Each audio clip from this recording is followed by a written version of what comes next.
Welcome to the Peace Building Podcast. Join host Susan Coleman as she interviews today's most creative, courageous, and sometimes outrageous mediators, coaches, entrepreneurs, and out-of-the-box thinkers, whose work, whether intended or not, is building peace. Tune in for 45 minutes of pure inspiration as we explore the best stories, the best practices, the best ideas of a new world emerging. Here's your host, global consultant, coach, facilitator, and mediator, Susan Coleman. So, hello, Mel Duncan. How are you? Hello, Susan. I'm doing well. How are you? Yeah. I have Mel Duncan here who does some truly moving work with the Nonviolent Peace Force. And he's the founding director and director for advocacy and outreach of Nonviolent Peace Force. And he's comes from Minnesota, I think, originally. Is that right? Well, originally I am from Iowa. Okay, originally from Iowa. I spent much of my adult life in Minnesota. And Mel, what's a typical month for you? Like, where do you? Because right now you're in New York City, I think, but you find yourself in lots. Do you travel a lot? Are you on the move a lot, or do you do a lot of your work from a central location? For the past 4 years, I've been focusing my work in New York, and specifically at the UN, helping them to understand new ways of dealing with violent conflict other than just by sending armed peacekeepers. So I'm here in New York about 3/4 time, and then I travel some, and about once every couple of months I get home to Minnesota. And I gather you have 8 children, 12 grandchildren. You've been very prolific in many ways. Yes, we have. And you've gotten a lot of awards. I liked this. I'm going to put your bio up on the website, but the Utne Reader, I love the Utne Reader, named you as one of the 50 visionaries who are changing our world, which that's quite an honor. And so anything at the outset, I'm going to put your bio up there, but anything at the outset that you feel like is important to say about yourself before you start getting into the work? Yes, that I am a regular human being who has had an opportunity to work with a lot of other regular human beings, and together we've been able to do extraordinary things. And people listening to this podcast also have the ability to do rather extraordinary things with the gifts that they have. Yeah. It's really, I think it's so important for people to find their own innate leadership because really we need a lot of it out there right now. And we have the capacity within us. Yeah, we really do. We really do.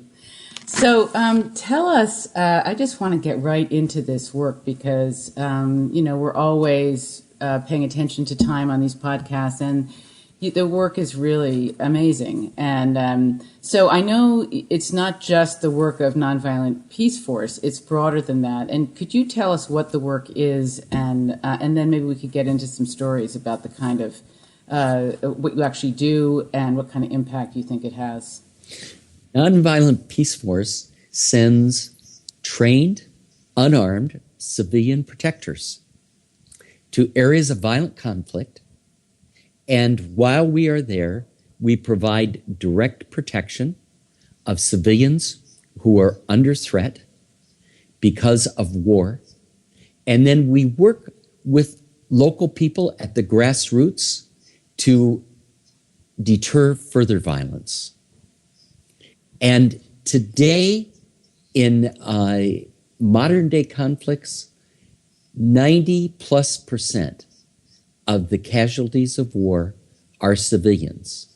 And Susan, that's reversed from 100 years ago during World War I, when only 10%, and I say only, one is too many, 10% of the casualties of war are civilians.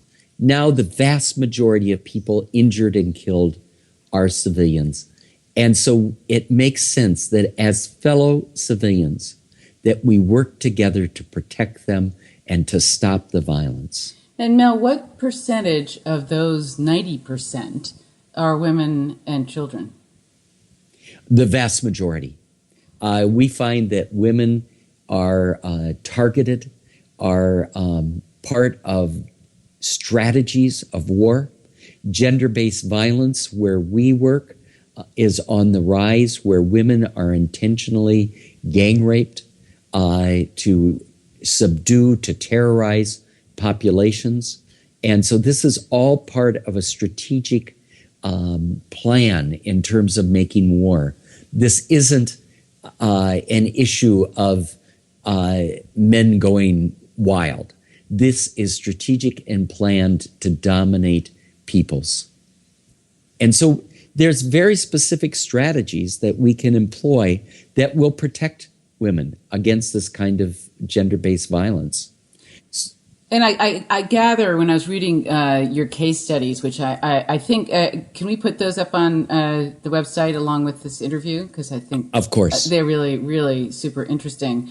There are lots of different case studies of all the different places that, not all the different places I imagine, but many of the different places that you've worked and the types of scenarios and how you've intervened and what's happened. But I noticed that I was curious actually, who are the people that are the unarmed civilian? Is that the unarmed, UCP is unarmed civilian protector? Yes. Or peacekeeper? Protectors. Protector. Are they foreigners? Are they people from the local population?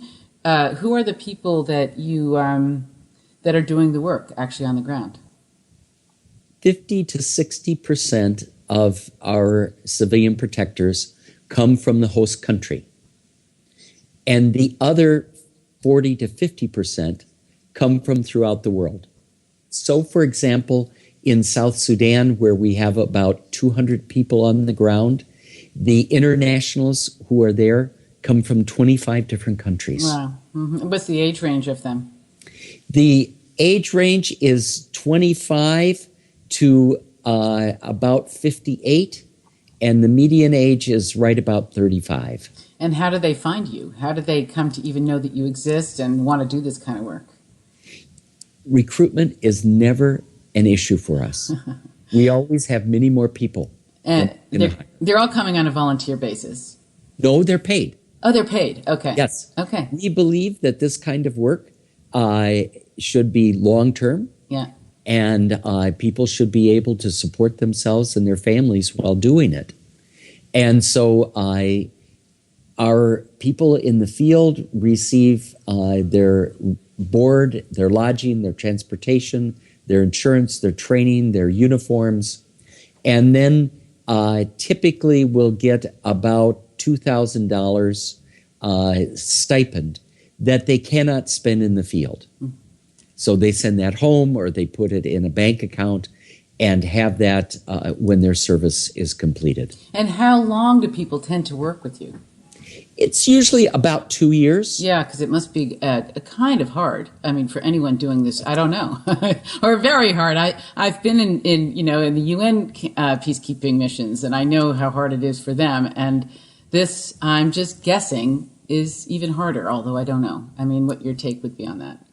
It is difficult. Our people live in challenging environments, sometimes very remotely. They live, again, amid changing circumstances where there can be violence. And so it is difficult. And yet we have some people who have been with us now for as long as 10 years. Wow. All right. Well, I think it'd be really great if you could go very specific and tell. You have many stories, and I don't know if you could just pick a story and give us the description of what the situation is, what the context is, and then exactly how the UCP's intervened, or Nonviolent Peace Force, or however I should refer to it. I'm not sure. Whatever you think. But to tell, to really paint a picture of what the work looks like in reality. I'm not sure that I can limit myself to one story, but let me try. No, you don't need to. You could tell more than one, but to really be specific about any particular story. We talked a few minutes ago about gender-based violence, so let's start there. Okay. As I mentioned, our largest team right now is in South Sudan, where that country, which is the newest country in the world and probably the poorest country in the world, has suffered the reignition of a civil war for about 26 months now. Mm-hmm. Tens of thousands of people have congregated in the proximity of UN compounds, areas that they now call protection of civilian areas, or POC areas. They don't even call them internally displaced camps, because that would dignify the conditions too much. Mm-hmm. These grew up spontaneously, people speaking or seeking some degree of security based on proximity. Mm-hmm. So in these POC, or protection of civilian areas, women have to leave every day to collect firewood. They have to go deeper and deeper into the bush as their stay is extended there, because the areas there's no wood. Yeah. And there are groups of soldiers who lurk on the outskirts of those areas. And these are either Dinka or Nuer, or they're soldiers from South Sudan. They're locals. They're fighters, or they're not UN. They're not UN. They're not UN peacekeepers. These are either government soldiers or rebel groups. Okay. And they lurk on the outside of the camps and will gang rape the women fairly often.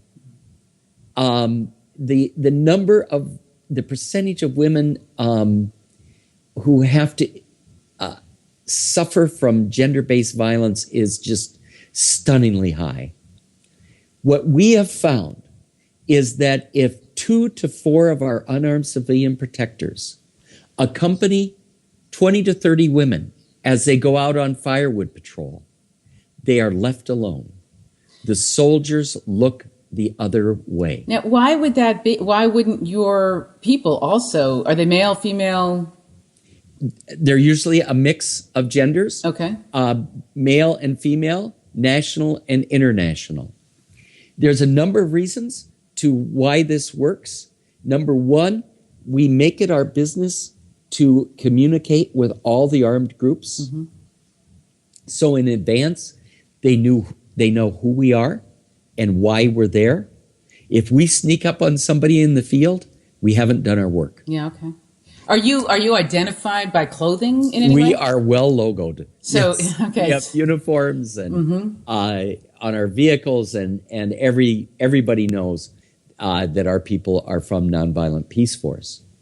So we first communicate with the armed groups so they know that there is an international group that is there, that are serving as the eyes, the ears, and the conscience of the international community. They're basically they're the third side. I don't know if you read Bill Urey's books, but the concept of the third side. Yes. Yeah.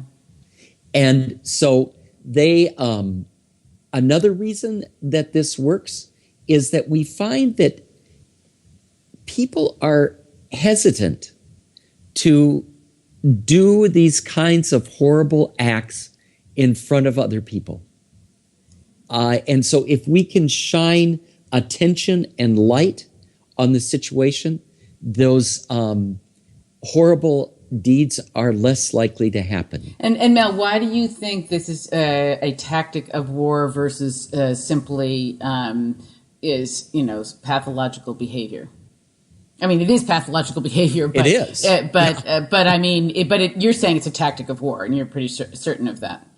Yes, because the repetition that we see over and over. In fact, Susan, we had one woman say to us that one of the soldiers, as he was raping her, said, "This is part of my job." Oh, jeez. Wow.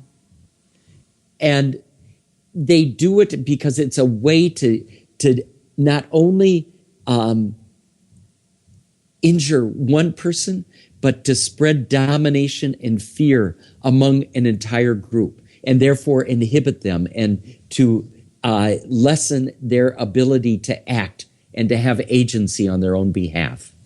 And so what we're seeing is that Women, when supported and properly trained, are willing to stand up, even in light of those kinds of situations. So tell me about that. How does that work? You actually are training the women themselves, or you're training? Yes. Okay. So how does that work? We have teams of women's peacekeepers. Okay. And they work in their local area to quell violence, to provide support to other women who are standing up to violence, whether that be the direct violence of war or domestic violence, which is rampant. They also work, for example, to encourage their fellow women to keep their girls in school, as opposed to having them get married at a very young age in exchange for cattle dowries. And they'll sit down with women and talk about the economic advantages of their girls staying in school. So you're doing this through training. You're getting a cadre of people who want to do this work. You're putting them through a training program, and at both local and international, to get trained at the same time. Yes. Not always. Sometimes it's separate. It depends on the subject matter of the training. Okay. But there's at least now a dozen of these women's peacekeeping teams working in South Sudan. That's amazing. It's amazing. And they're all wearing their T-shirts.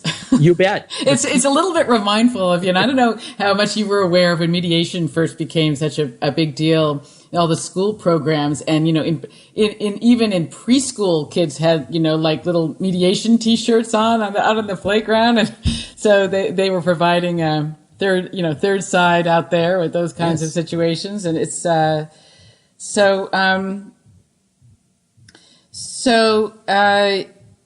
40% are women. And I'm curious how, because that kind of violence is so terrifying. I'm curious what you're actually teaching people so that they can actually stand up and feel empowered to stand up in the face of it. I agree with you. The violence is terrifying. What we are teaching people are, first of all, how to take care of themselves, mm-hmm. and how to not take unnecessary risks. We don't do this work to make ourselves martyrs. We do this work because this is an effective way to protect civilians and to deter violence. We teach people methods. There are 10 different methods of unarmed civilian protection that have been shown to work and protect civilians in a wide variety of violent conflicts. Would it be worth going through those, or would that be too much? Let me give you a couple examples. Okay. The most well-known method is accompaniment, mm-hmm. of providing one-on-one unarmed bodyguards for people who are under direct threat because of the work that they do. So these are often human rights defenders, journalists, or local peace builders who have a multiplying effect on the community. Mm-hmm. And so they're targeted. Mm-hmm. And what we find is if we provide a one-on-one civilian protector with them, that expands their ability to do the work. So, for example, in Guatemala, during a presidential campaign, there was a women's human rights defenders group that was unearthing documentation of the genocide that took place there. And as they were doing that, they were implicating candidates that were running for elected office. Oh, boy. Yes, that got them in a lot of trouble. Mm-hmm. Mm-hmm. Their office was broken into. Their files were taken. A noose was left hanging from the ceiling. All the women got threatening messages on their voicemails. And so we were able to send a team who for 7 months accompanied these women as they went through the countryside gathering documentation Now, these are very courageous women. They would have done that work whether we were there or not.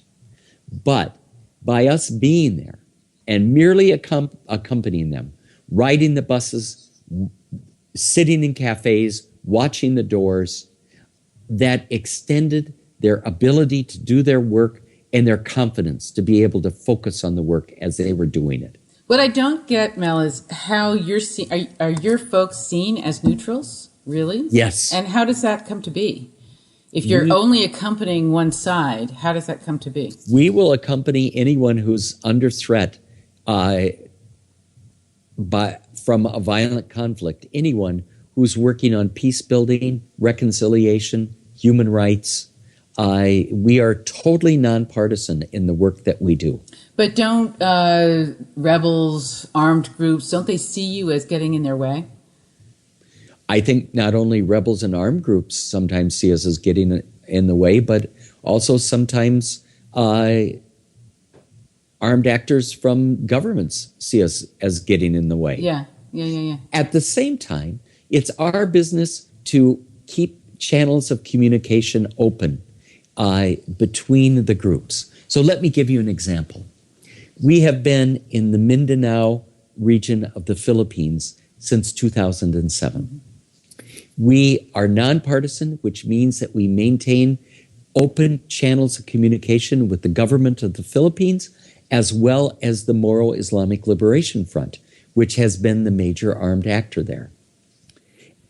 That led to, in 2009, Nonviolent Peace Force being invited by both the government of the Philippines and the Moro Islamic Liberation Front to be directly involved in the ceasefire and to oversee the civilian protection component of that ceasefire. So for 4 years, we had 9 teams across the island of Mindanao who were monitoring, verifying, reporting, and intervening when there were threats to civilians during the ceasefire. It meant that every day we reported to the government of the Philippines, we reported to the Moro Islamic Liberation Front, and we reported to the Malaysians who were overseeing the ceasefire. And so that nonpartisanship gave us the status to be able to do that work and to play an important role in what led to a comprehensive peace agreement. Yeah, wow. And do you have to do, in a more formal kinds of mediation? I would call what you're doing. I don't know if you call what you're doing mediation, but it certainly has. Do you use that word? We use it, but we are not professional mediators.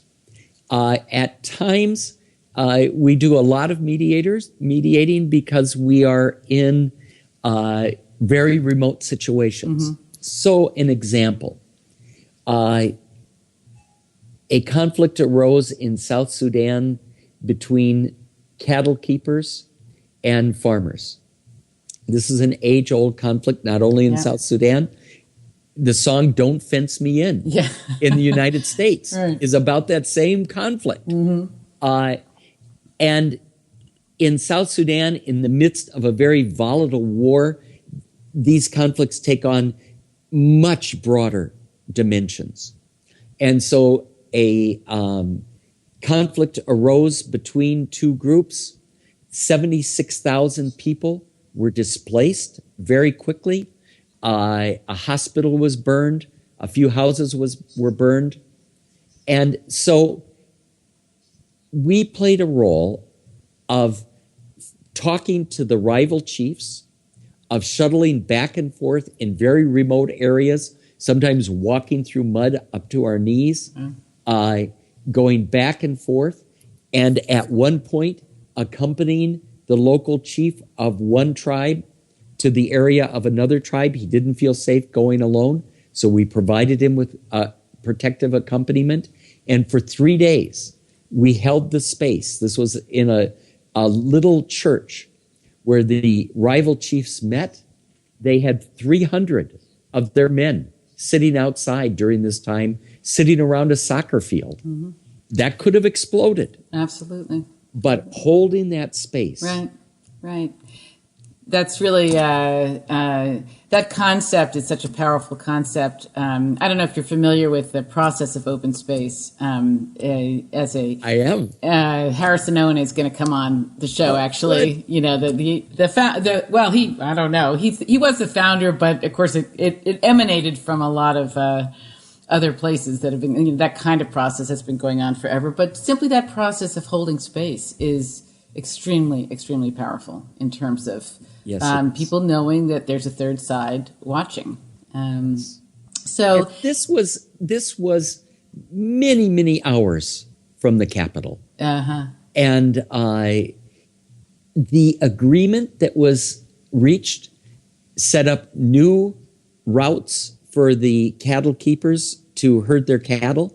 And by herds, sometimes in the in the United States, we think, there's a dozen cows. Right. We're talking about 1,000 plus head of cattle. And so if they go through the crops of a village, the livelihood for that village is over for that growing season. Big stakes, right. And so they were able to negotiate alternative routes where the cattle didn't eat the crops.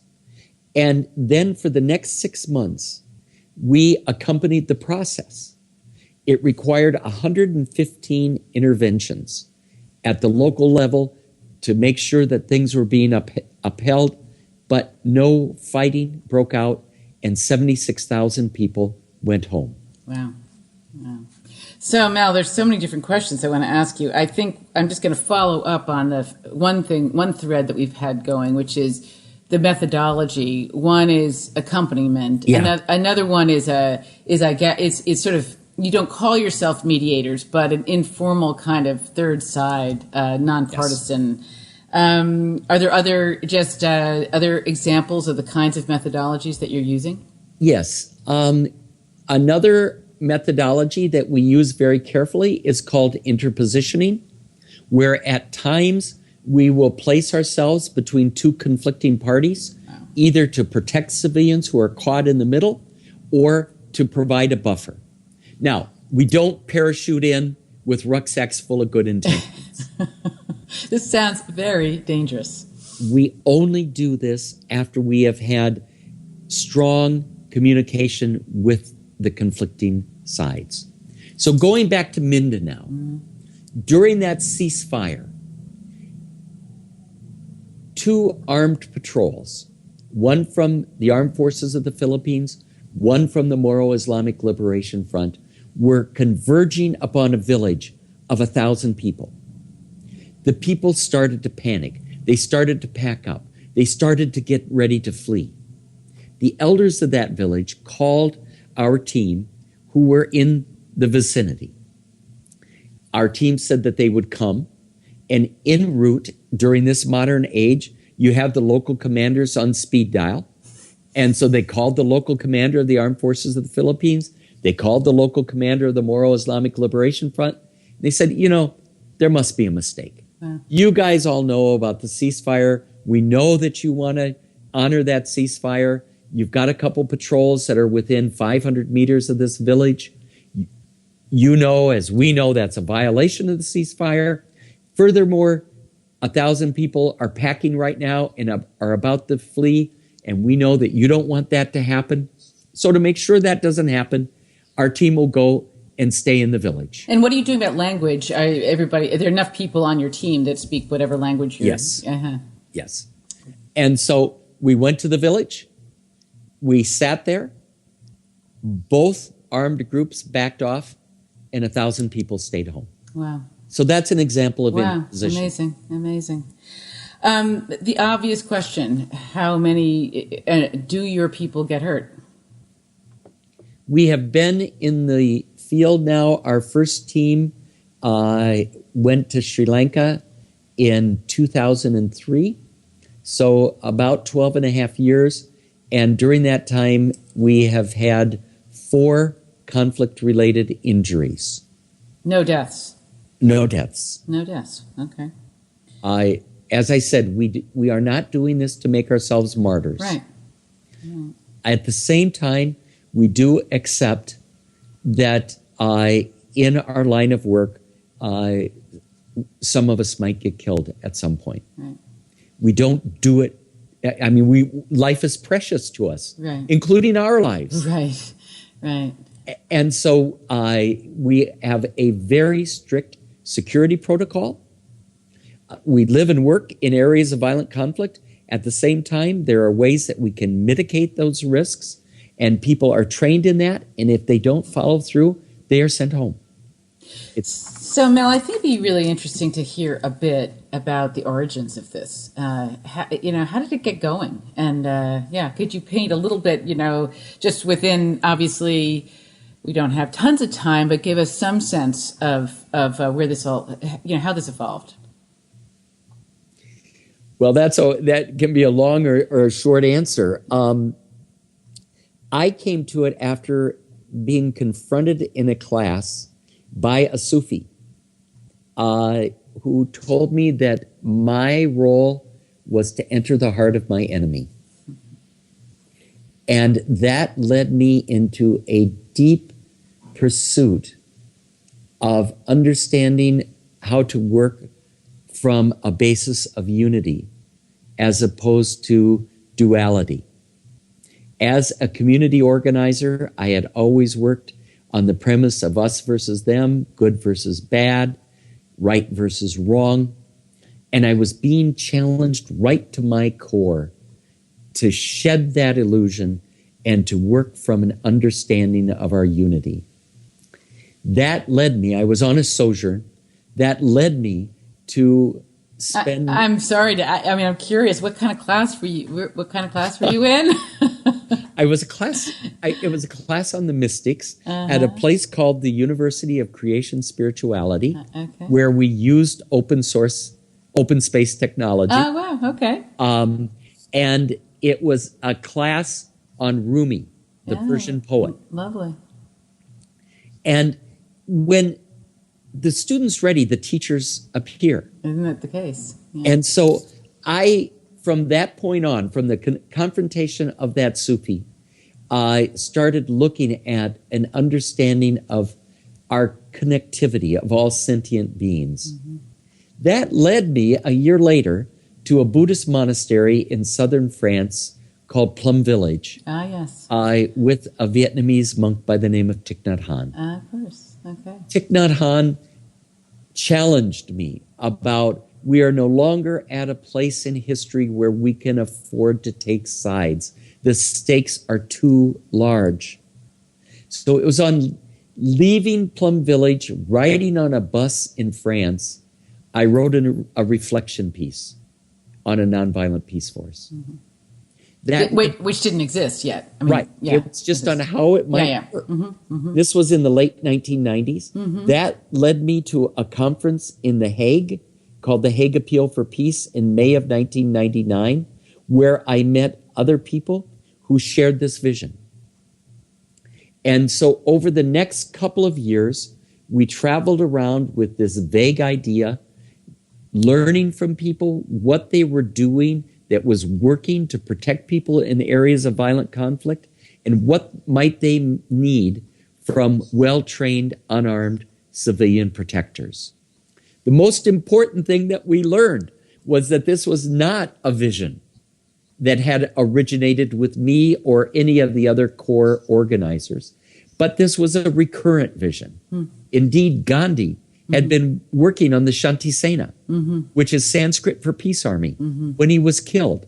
And it had recurred and occurred to enough of us around the world that we were willing to step forward with our spirits, our intellect, our treasure, our lives to bring this into being. Oh, it's interesting how those ideas, there aren't any original ideas, right? They all sprout in different places at the same time or something like that. It's very interesting to study that. Yeah, the thing about consciousness It's a global phenomenon. Right.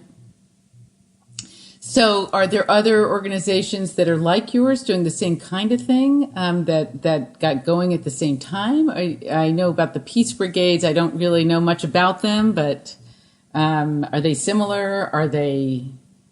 There are 12 international non-governmental organizations at work in the world today, including Peace Brigades International, including Cure Violence, including the World Council of Churches Ecumenical Accompaniment Project for Palestine and Israel, including Christian peacemaker teams, and a variety of others that are doing some form of unarmed civilian protection in 17 areas of violent conflict. We are growing. This is an emerging methodology that lots of different groups can do. Well, that was my next question. I was wondering about the limits of this and the potential of this. What your thoughts are about that? It is limited. It does not work in every violent conflict. We have 24 criteria that we apply when we receive invitations, and we do exploration to see whether or not we can protect. And there are situations where we cannot protect. No approach works in every situation. Always be careful if somebody says this is the cure-all. But it can protect a growing number of people. And today, Susan, we have, according to the UN High Commission on Refugees, over 60 million of us who have had to flee our homes because of violent conflict. And that number grows by 40,000 every day. Wow. And so we have to really push ourselves to look at what are those methodologies that can be offered to our brothers and sisters who are having to flee, whether that means going across and risking being drowned in the Aegean Sea, or whether that means having to go into the marshlands in South Sudan, and to stand with them with effective ways where people can stay home and build peace as opposing to have to flee. So what do you envision, what do you think the potential is of what do you think the growth potential is of this? It sounds like you think there's a lot of room for expansion, growth of this methodology. Yes, it can increase thousands fold. Number one, it doesn't cost a lot of money. In fact, when it comes to dealing with violent conflict, we're the fiscal conservatives. Mm-hmm. We're a lot cheaper than military approaches. Mm-hmm. Yeah. But we don't sell it because it's cheap. Yeah. We offer it because it's effective. I liked your language of it. It's a relationship-based approach rather than a threat. What did you say? A threat coercion or threat domination. Threat domination. Yeah, approach. That's right. Mm-hmm. Our ability to protect depends on building relationships. And those relationships are essential. And what we find sometimes in the field is that our local partners, while we are there to protect them, are also protecting us. Mm-hmm. It's a very interactive, dynamic relationship. Yeah. And local groups can do this.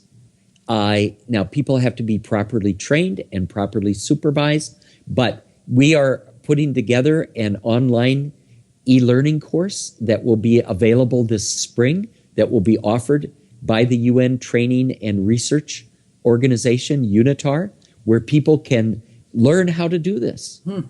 And it can be done by governmental organizations. It can be done by UN organizations.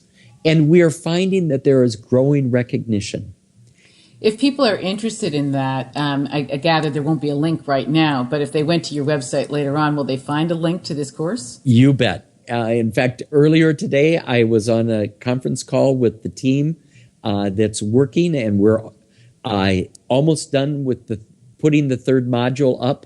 The manual has been written for months, but now doing the technical part, we have a team in Geneva that's putting that together. It will be 5 modules. The third module we're just finishing up, and the 5th module will be done in March. Mm. So tell me a little bit more about. It sounds like you are coordinating with the UN, and how does that look? We are working with them last year in 2 global reviews that were done by the UN, one on UN peace operations and the second one on women, peace, and security. They strongly, in both of those reviews, recommended unarmed approaches must be in the forefront of the UN efforts to protect civilians, and specifically talked about unarmed civilian protection and how it's been shown to be effective in protecting women and children. And so this needs to be a methodology that is scaled up. So just to put that in context, let's see, peacekeeping missions, UN peacekeeping missions have been going on probably since the beginning of the UN. Since the mid-1950s. Since the mid-1950s. And now this is a relatively new awareness. Yes. That this unarmed civilian protection forces should be incorporated in addition to UN peacekeeping forces. You're exactly right. UN peacekeeping was not included in the charter. It came along after the UN got going. Okay. And it was a new approach of sending neutral, armed, usually armed, although they aren't always, to areas of violent conflict. And that has evolved to today, 95% of the UN armed peacekeepers are in areas under a mandate for protection of civilians. Mm-hmm. Now, that wasn't in the beginning. It was much more the interpositioning approach. Right. And so what we see is that unarmed civilian protection brings together the concept of peacekeeping with the concept of strategic nonviolence. And it's a fusion of those two that then is applied to effectively protect civilians. I'm wondering if UN peacekeepers get any of the training that your folks get, or similar kinds of training. Do you know? They don't. We are working on that. We are designing the course with UNITAR so that it will be available to UN peacekeepers. And you know, Susan, in the field, there are plenty of armed peacekeepers who are utterly fascinated with what we do. I bet. And are interested. I have had commanders invite me and say, come and tell us what you do and how you do that. There, at that level, there is not the competition. Yeah. There is curiosity. Yeah. These guys are there because they want to protect civilians. Sure. I'm sure they just are totally appreciative of your support and what you're doing. Yeah. So we are, burning a little daylight here, and I want to just see if there's things that we haven't talked about that you want to make sure get talked about that you think would be important. Anything that you think we've skipped over? Well, the most important thing is when you think about unarmed civilian protection, it is a way to spark your moral imaginations. When you hear political leaders, pundits, opinion writers say, well, there's really no choice. It's either send in the bombers, the drones, the boots on the ground, or do nothing. That's a time to engage your imaginations, because the only war that matters is the war against the imagination. All other wars are subsumed by it.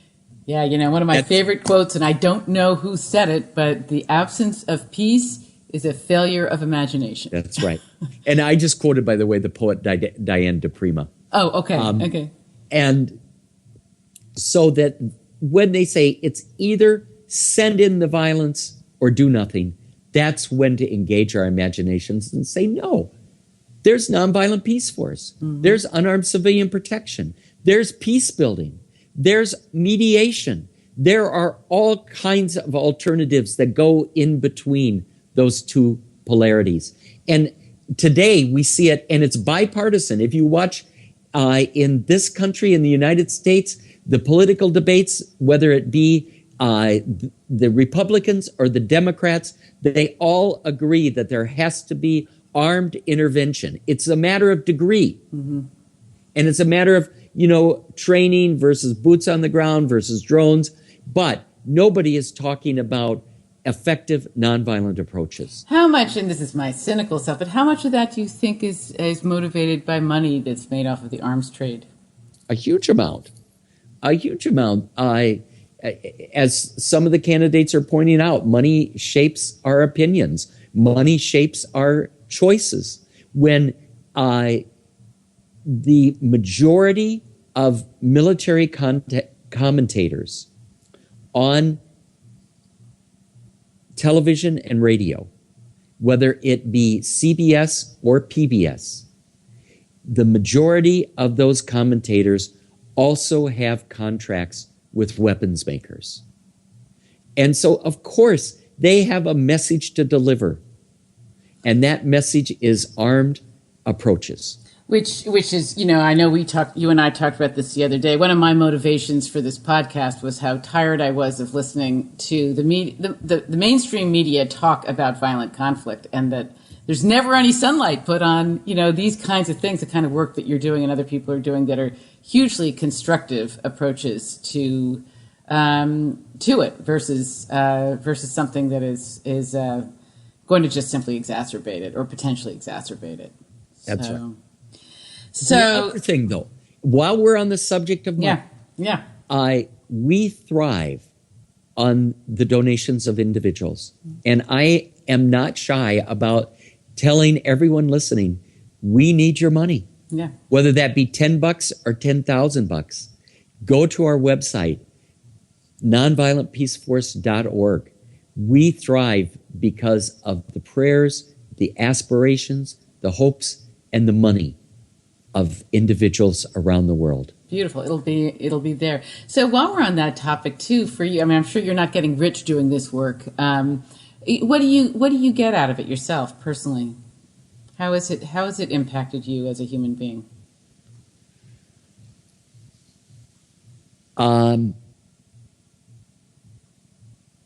It's an antidote to despair. Often when I'm reading through the newspapers in the morning and I see this headline, I see this article, I have an overwhelming sense of responsibility. And knowing that I have the precious opportunity to be involved in creating a new story, a new narrative of how to deal with the violence that can just overwhelm and kill us, literally, keeps me out of the despair that anyone who's paying attention is skating along the brink of every day. And Mel, do you I always feel like I'm at the risk of being Pollyanna-ish or something, but do you hold a vision? Do you think it's possible that we get beyond this as a species, that we get to a different place where we're actually doing other things than being engaged in these kinds of violent conflicts? Of course. And we have demonstrated it.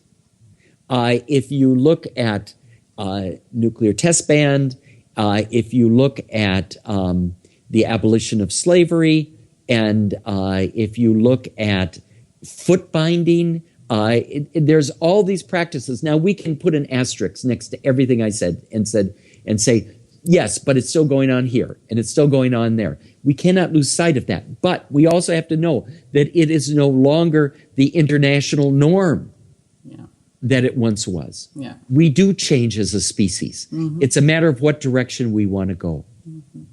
And if we are true to our true selves and who we are meant to be, I do have the faith that we will go in the right direction.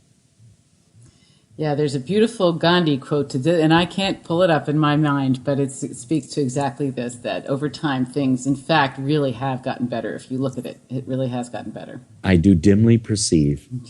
That's his quote. That's the way it starts out. So, okay, well, listen, I guess the way people reach you is on your website, which will be, it's the Nonviolent Peace Force. If they want to sign up, How do they can do it. They have to apply. I probably will have jobs available again soon in South Sudan. We just got a generous grant from the Dutch government, and so we will be recruiting people. And there are also ways to volunteer and to become involved in your own communities. And any parting words of wisdom to this community of listeners, which of course is pretty broad. It's everything from people starting out to people that are more seasoned. But any parting thoughts about building peace and what's needed? You have it within you to bring about the change that is required. Thank you, Mel. It's been really, really interesting, and I'm really moved by the work that you're doing. It's really, really beautiful work. So thank you very much. It was good to be with you, Susan. Thank you. Thanks for tuning in to this week's episode of the Peace Building Podcast. Check out thepeacebuildingpodcast.com for show notes and for more great information and resources. We like your feedback, comments, and suggestions. Please email them to Susan Coleman at susan@thepeacebuildingpodcast.com. And come join us again for next week's episode for more great thinking, innovations, and ideas to take our planet to the next level.